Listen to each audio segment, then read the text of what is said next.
I'm Cathy and I'm an archaeological scientist from the University of Bradford. I've been working on a project for the last year on Vikings and dating Vikings, and Orkney seems like a really good place to come and talk about that. We're involved in excavations on Rousay, and I've been doing some dating for the site at the Ness Brodga. We have lots of circumstantial dating for Vikings. We have the sagas, we have written sources, we have characteristic archaeological objects like these soapstone lamps. We have excavations, but if we're going to say anything definite and absolute about them, what we need is a scientific date, something that puts in proper calendar years, so that we can compare sites and we can talk about what happens within a site. One of the problems is that excavation is destructive. So once a site has been excavated, you often don't have the buildings and the structures left, but you do have the objects. And quite a lot of time we go back and redate objects from sites that were excavated 20, 30 years ago. I work with a range of methods of dating, and the ones that we use mainly in the Viking period, mostly radiocarbon dating. Very well known, very widely used. But we also use magnetic dating, luminescence dating, tetrachronology, and rehydroxylation dating as extra techniques. I mean, initially with radiocarbon dating, you started off with having to date something this size, which archaeologists were a little resistant to because it's quite destructive. As techniques developed, we moved down to sort of something this size, perhaps a toe bone kind of size. But nowadays, most of our dating is done on things perhaps the size of a barley grain, a single barley grain, or even smaller than that on individual molecules. So if this soapstone lamp had a residue in it from the oil that had been used when it was a lamp, we could date the molecules of that residue. Archaeomagnetic dating is a way of dating fired archaeological materials, so things that have been heated up and cooled down based on their magnetic properties. And what happens is that when you heat things up in the Earth's magnetic field, they fossilise the Earth's magnetic field at that moment in time.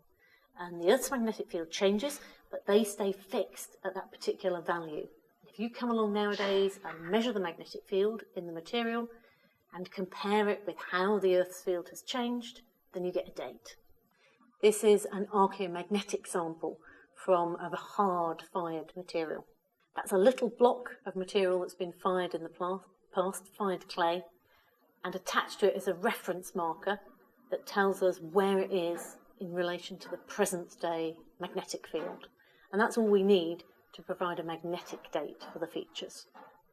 Luminescence dating is a way of dating when things were last exposed to light. It's a plastic drain pipe that you push into an archaeological section and then cut out and seal away so that you've got a section of sediment that hasn't been exposed to light within the tube.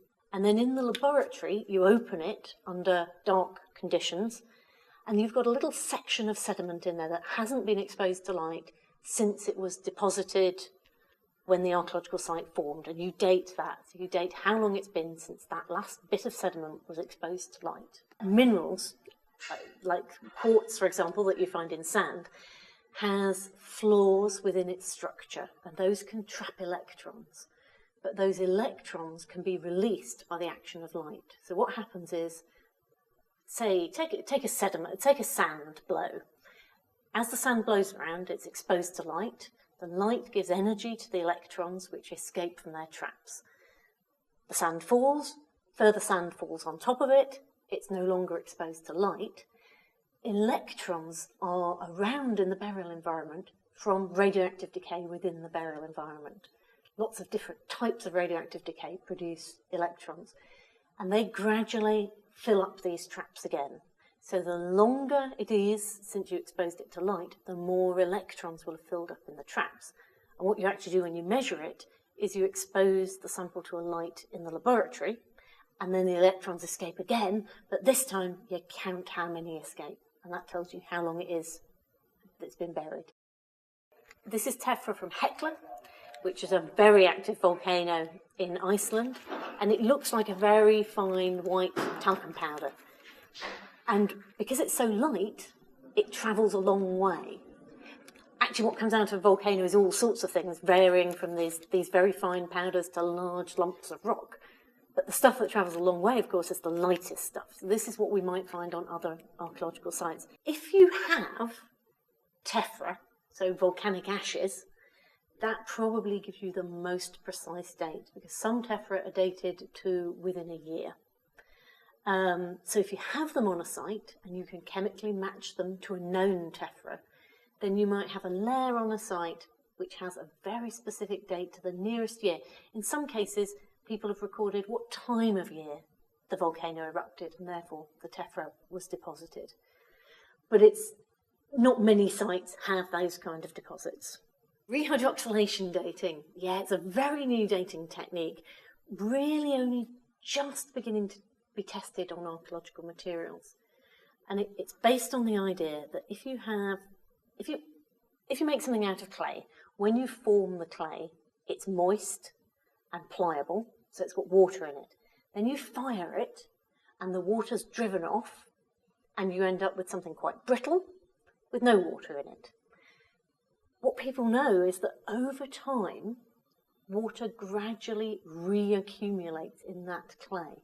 Very, very slow process, but it follows a particular law. So it happens in a very systematic way. So with rehydroxylation dating, if you weigh a sample of ceramic, then heat it to a high temperature to empty all the water out, weigh it again, and then put it in an environment with water in and wait for it to gain the water as mass.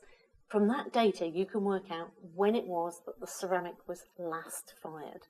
And I've got some samples. These are, again, they look more like just little powders. They are powdered ceramic samples, because what we have to do is take the clay, but also grind it up and get rid of any contamination, any other material in there.